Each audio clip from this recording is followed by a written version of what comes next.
Welcome to the Old Time Radio Westerns. I'm your host, Andrew Rhines, and before we get into this episode, I wanted to do a little PSA and remind you that I put out multiple shows a week of Old Time Radio Westerns. You can check them out by going to otrwesterns.com or looking up OTR Westerns on your podcast application of choice.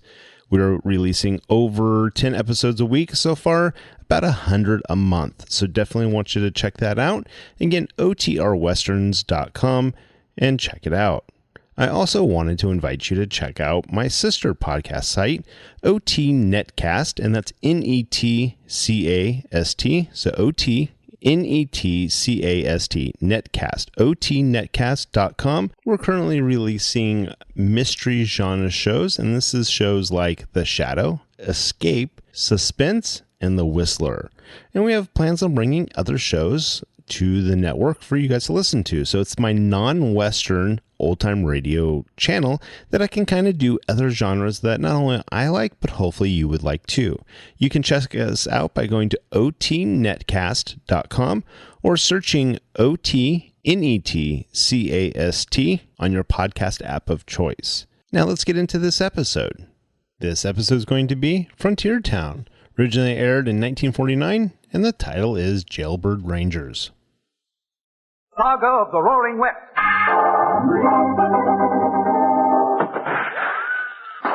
Frontier Town. El Paso, Cheyenne, Calgary, Tombstone. Frontier Town.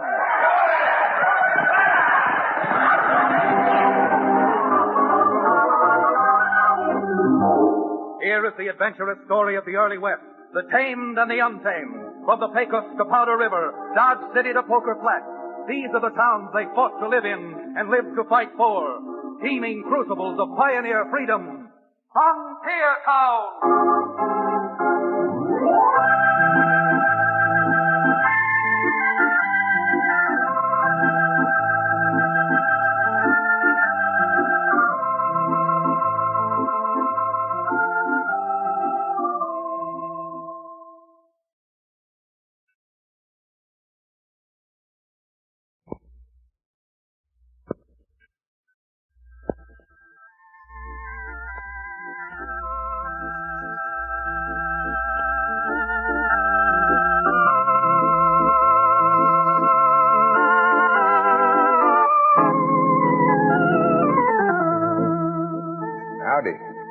I imagine everyone's heard of the Texas Rangers, but I wonder how many of you folks ever heard the story of the Jailbird Rangers, the very start of what became the Rangers in my state.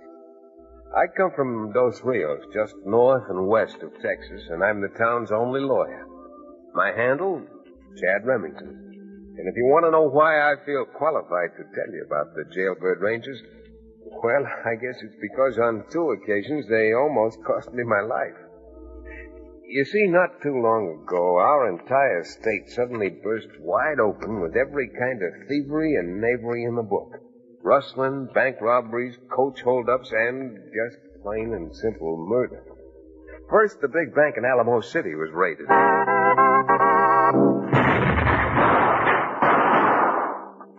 Then, only 2 days later, way up in the Rockies, a Wells Fargo wagon was stopped and robbed.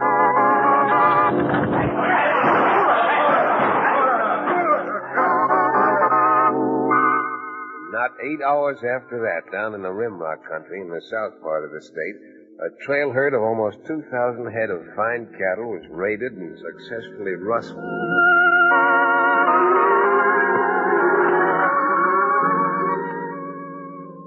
And so it went for the next 5-6 weeks.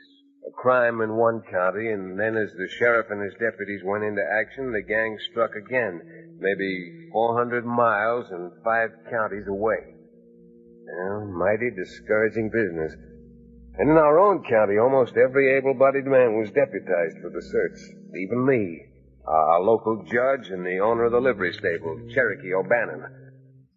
Well, after a particularly hot and dusty wild goose chase, we returned to town with our tail feathers dragging, and Judge Cherokee and I went back to my office. You ask me, and I know nobody did. I think the young man's got bats in his belfry, don't you, Judge? Never mind what you think, Cherokee. Right now, I'm only interested in finding out if the judge thinks enough of my suggestion to go up to the state capitol with us and introduce me to the governor. Well, I'll be glad to introduce you to the governor, Chad, but I don't think it's going to do you any good. And I'm willing to take that chance. With every sheriff's authority ending at the borders of his own county, we've got to have state rangers if we hope to break up this crime wave. Tad, my boy, I wish you wouldn't refer to them as rangers. Very name is abhorrent to me. Chased me clean across the state and out of Texas just because my Cherokee Indian rattlesnake oil failed to grow luxuriant tresses on a bald-headed sergeant. Well, as long as you just drink your rattlesnake oil and don't try to peddle it, you haven't got any worries. Now, how about it, Judge? Stagecoach for the state capitol leaves in less than an hour. It's a futile cause, Chad, but I'll do whatever I can. I'll go with you.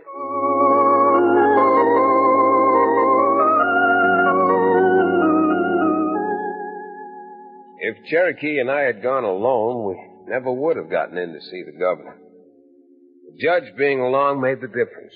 The governor received us just about as he was to leave for dinner.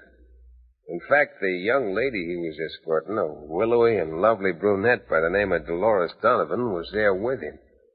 I watched the governor while I pleaded my case and realized the judge was right. It was a hopeless cause. Mr. Remington, this is a total and absolute waste of my time. With the state treasury on the verge of bankruptcy, you come here asking me to authorize further expenses? But we need a state police force, Your Excellency. If you'll pardon me putting in my 2 cents worth, with elections just 2 months away, the governor needs votes. Thank you, my dear. Gentlemen, and you particularly, Judge, do you realize how many votes I'd lose if I did authorize additional expenditures at a crucial time like this? Of course, by election, we may have nothing of value left in the entire state, let alone the treasury.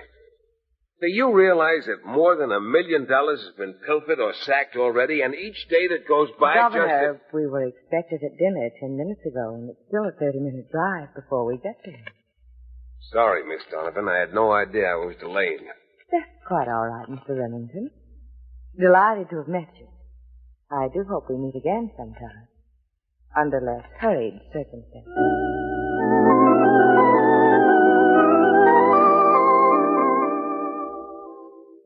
Pushed out verbally, that's what we were. Pushed right out. Forget it, Cherokee. We tried. I had no idea Miss Donovan had such an influence with the governor, as she seems to have.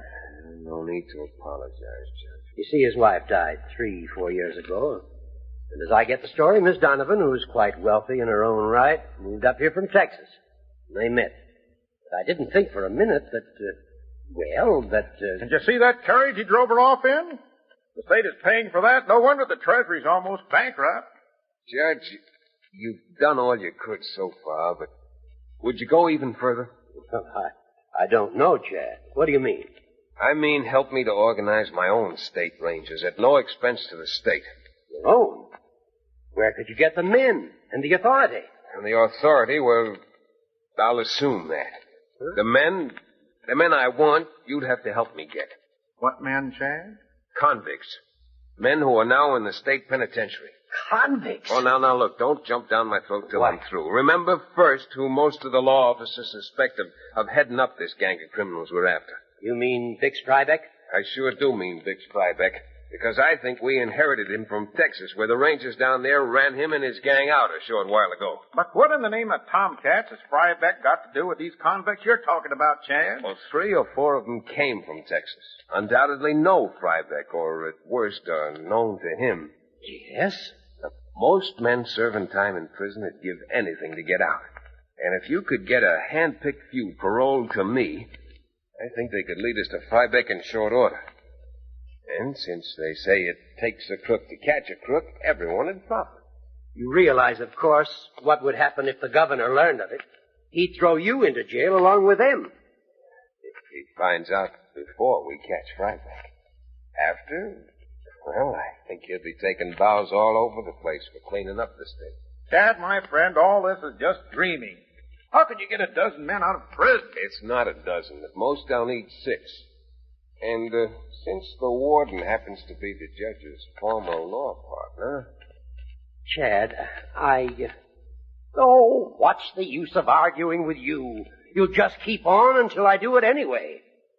Give me the names of the men you want.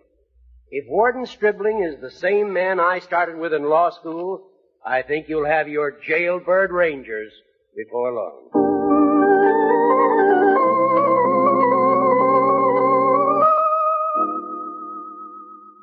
Jailbird Rangers was what the judge called them, and the name stuck. The rest of what the judge said stuck, too. For hardly 48 hours later, I heard the toughest and orneriest bunch of cutthroats the state had ever seen, seated around a campfire and learning what I had in mind. And there was John O. Johnson, Waco bank bandit, Black Mike Curtis, West Texas cattle thief, and Red Dooley, who shot up the panhandle much to his profit. You gentlemen would close your oral orifices and let Remington finish. Maybe we could get some sleep tonight. Boys, I could talk from now till sunup trying to explain every little detail of this to you, but the important thing is to get action. Since three of you, John O., Mike, and Red, all know Frybeck and can probably get in to see him without having daylight let through you, what I want to do now is have the three of you draw straws to see who goes up there. All right, now look, you knew what this job was before the warden let you out of prison. Anybody who doesn't like it, it isn't too late to have you sent back now. I think it'd take more than you to send any of us back. Yeah? Get up here, John. Maybe you're not used to being talked to. Maybe you're used to something more like this. Who do you think you're slapping? John O. Johnson, the Waco bank bandit. Now get this through your head. Next time I won't just slap you. I'll knock your teeth back down your throat. I got 3 straws here in my hand.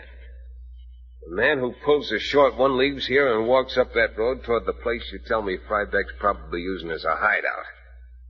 Here, Cherokee. You pass the straws around. Pleasure's all mine, all mine.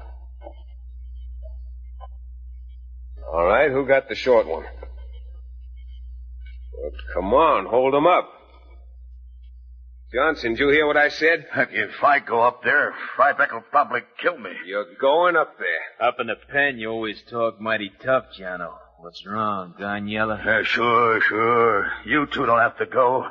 Well, I'm not going either. Oh, yes, you are. We'll see about that.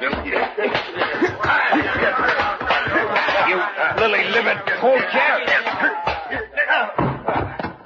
He's down like a steer at a rodeo. All right, never mind the cheering section, Cherokee.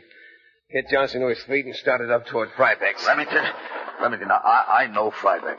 If he finds out what you're up to, he'll cut my tongue out. You stay here and I'll knock it out. Now get going. Get going.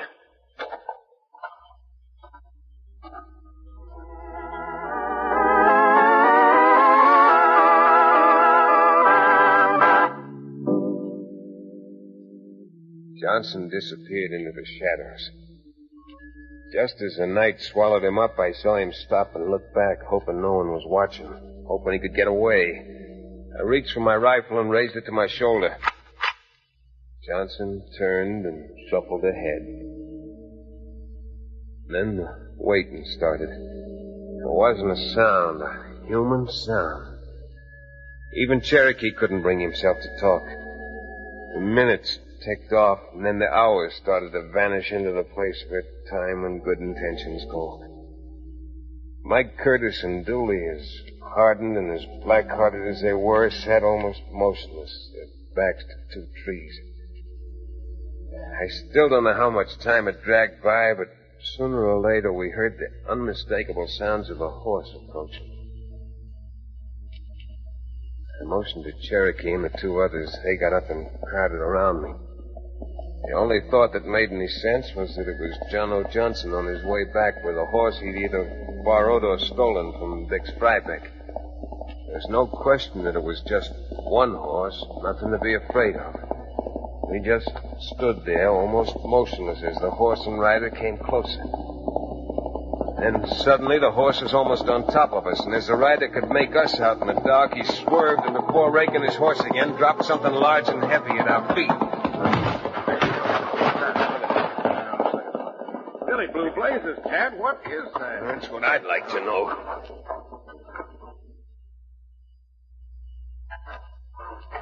That is John O. Johnson. Or what's left of him after Frybeck got through riddling him with bullets.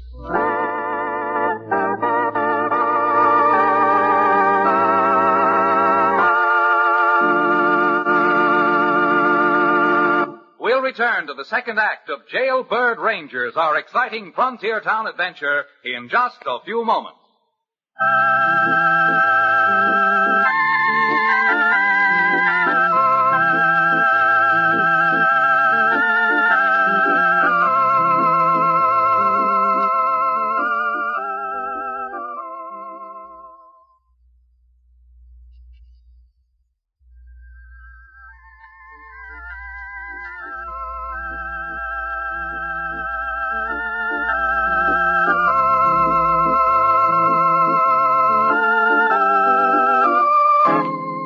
And now, Frontier Town.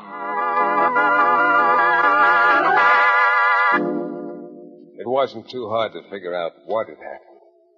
Johnson had taken slugs from every gun in Frybeck's gang. But why it had happened and how it had happened, how Frybeck had even found out that we were there and where we were seemed to have no answer. I even hate to think of it now that it's all over. I'd never been in a spot like that before, and believe me, I never will again. There was nothing left for me to do except to face it out with the two men left to me, Dooley and Curtis. I know this idea was loco all the time, Remington. And I'm telling you right now, I'm getting out of here while I still can. Yes, you are getting out, Mike, but you know where you're going? Huh? What do you mean? Johnson's body's got to be taken back to the warden. And so do you two. Wait a minute. You think you're taking me back to that jail? You got another thing coming. Don't be idiotic. Chad's right. Besides, it's for your own protection. I got all the protection I want. I'm out and I'm free. Well, you won't be out long if Frybeck finds you. Oh, Mike, don't you see? With Johnson dead, everybody and his brother will soon find out you and Dooley are out of the pen, and then... Chad, he's grabbing for your rifle. What? Get you hog-brained imbecile. Hey, over that Cherokee, the other one. Don't let him get away. Till I ever get away. Confound you, you unintelligent rowdy. Do I have to just bust you into pieces? Well, for a moment there, O'Brien, I thought our numbers had come up. Hey, you did a nice job on Dooley. You know something, Chad? Now I really need a drink, to be frank about it. Yeah, but right now you're not getting one. Because we've got to tie up these two and start hauling them back to jail before we're caught with two escaped convicts.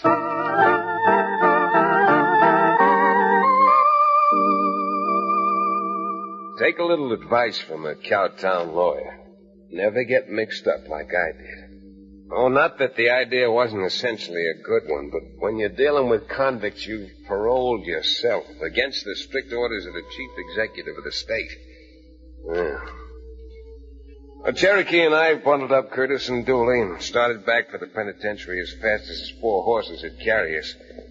All the while, I thought of nothing except how I could explain John O. Johnson's death outside the prison walls. The 4 of us were not over a half-day's ride from the penitentiary, and except for the problem still having no answer, everything seemed to be going smoothly.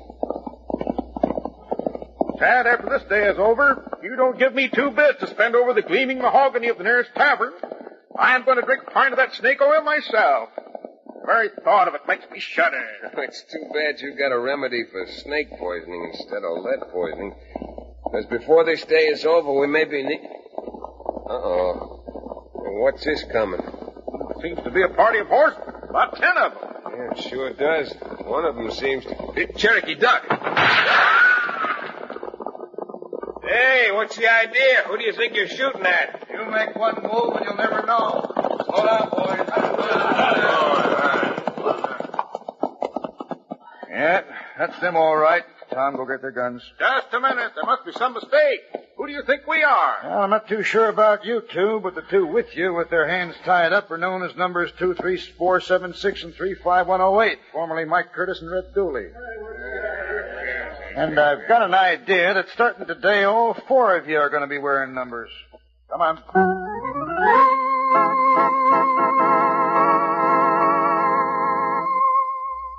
How anybody knew that Dooley and Curtis were out, except the judge and the warden, I couldn't understand at the moment.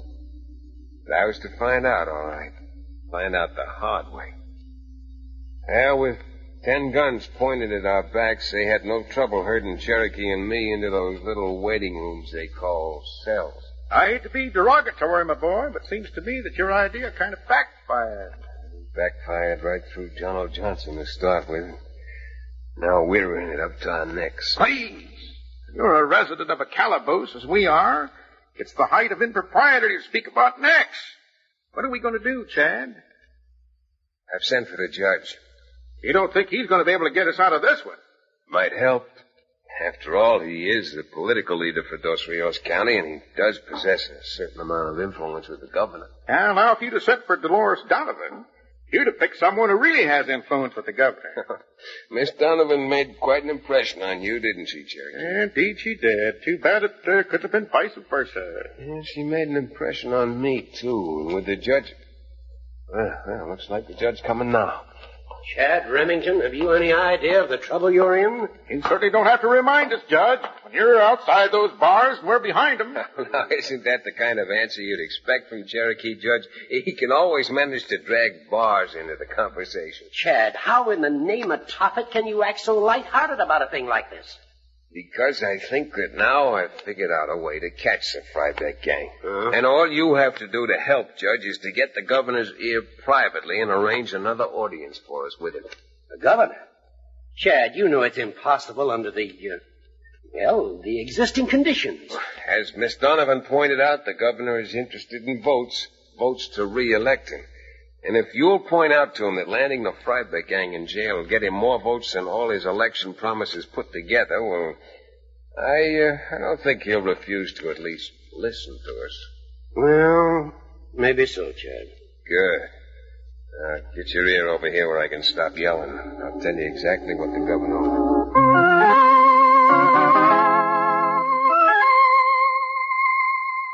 Mr. Remington, so far you haven't told the governor anything at all to make him believe you know how to or where to round up the Frybeck gang. You're perfectly right, my dear.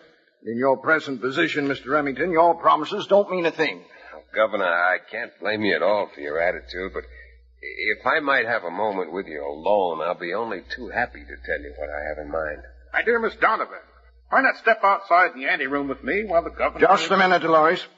Anything Remington has to say to me, he can certainly say in front of you. If he has anything to say. I should certainly think so. Very well.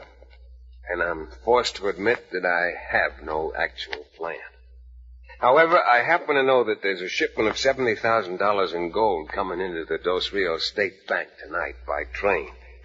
And I'm most anxious to be on hand to make sure it gets there. Remington, the only place you're going is back to jail.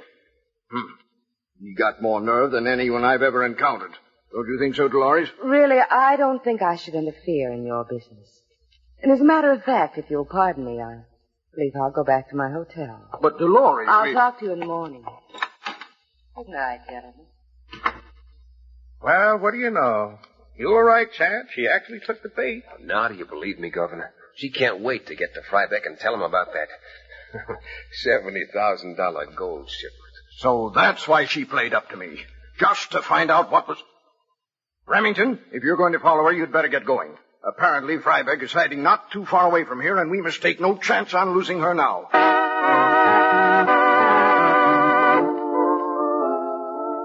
Bix, I know what I heard. 70,000. This will be a real cleanup. Biggest report yet, if it works. Oh, of course it'll work. With that much in our hands, we can be on our way. Just the two of us. I don't have to listen to that stuffed shirt of a governor again. Look, I'll have to get the boys together. You duck out of here. Go back to your room. Pack up. And once you hear we got the gold, check out and meet me at the cabin. Bix, now, be careful. Don't take any chances, honey.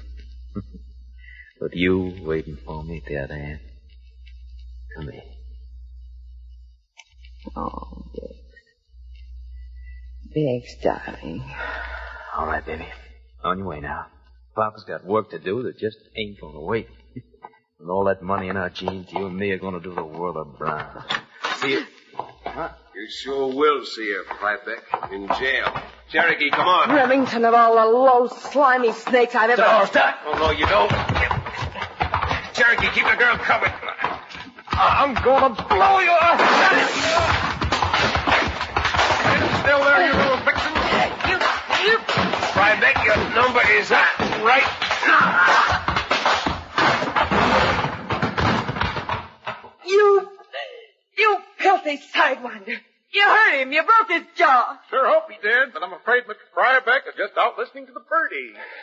Dolores, old girl, I'm sorry we spoiled you.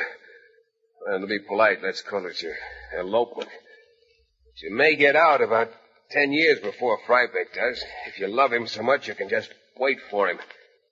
You chump. Of course, I'll be glad to call on visiting days and bring you posies, Dolores, my darling. Good idea, Cherokee.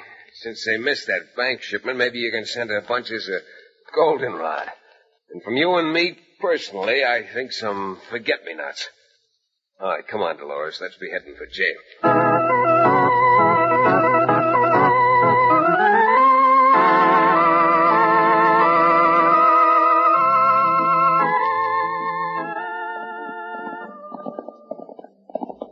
Chad, I think you were very wise in seeing that Miss Donovan's story didn't get to the papers.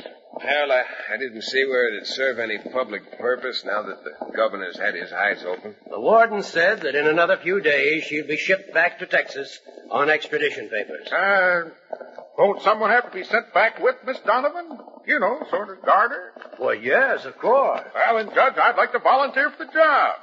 I feel it's my duty as a public-spirited citizen. So that's a job you'd certainly love, hey, Cherokee? You're walking right into the arms of the sergeant of the Texas Rangers who's been looking for you the last 5 years? I certainly, as a public-spirited Texas Ranger. Time I open my mouth, I put my foot in it. Which I might point out is a lot healthier for you in the long run than what you generally put in your mouth. The way you talk, the judge might likely imagine I'm addicted to liquor. Oh, far from it. The only time I've known you to take a drink is when you were suffering. See there? And what do I suffer from, Chad? The only thing you've ever suffered from, Cherokee. Thirst.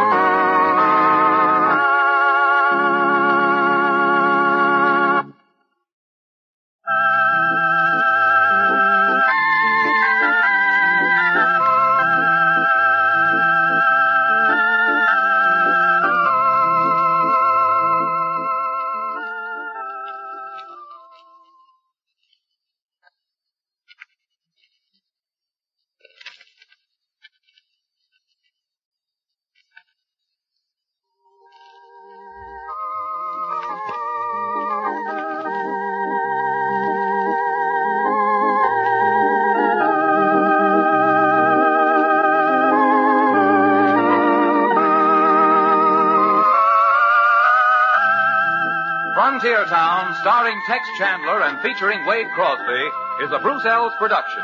Story and direction by Paul Franklin. Music written and played by Ivan Ditmar.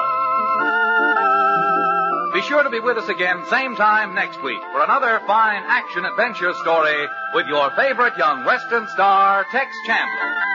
And now this is Bill Foreman telling you that Frontier Town came to you from Hollywood.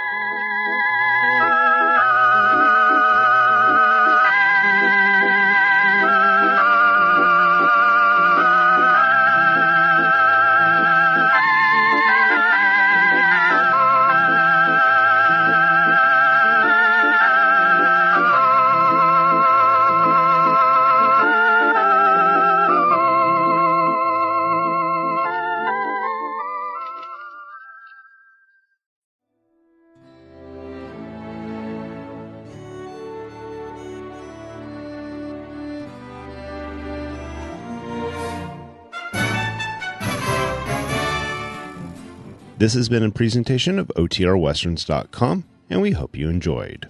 Please take some time to like and rate our shows in your favorite podcast application. Follow us on Facebook by going to otrwesterns.com/Facebook. Subscribe to our YouTube channel by going to otrwesterns.com/YouTube. And send us an email, podcast@otrwesterns.com. You can call and leave us a voicemail, 707-986-8739.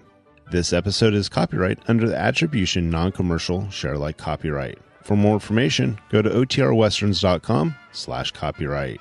Have a great day, and thanks for listening.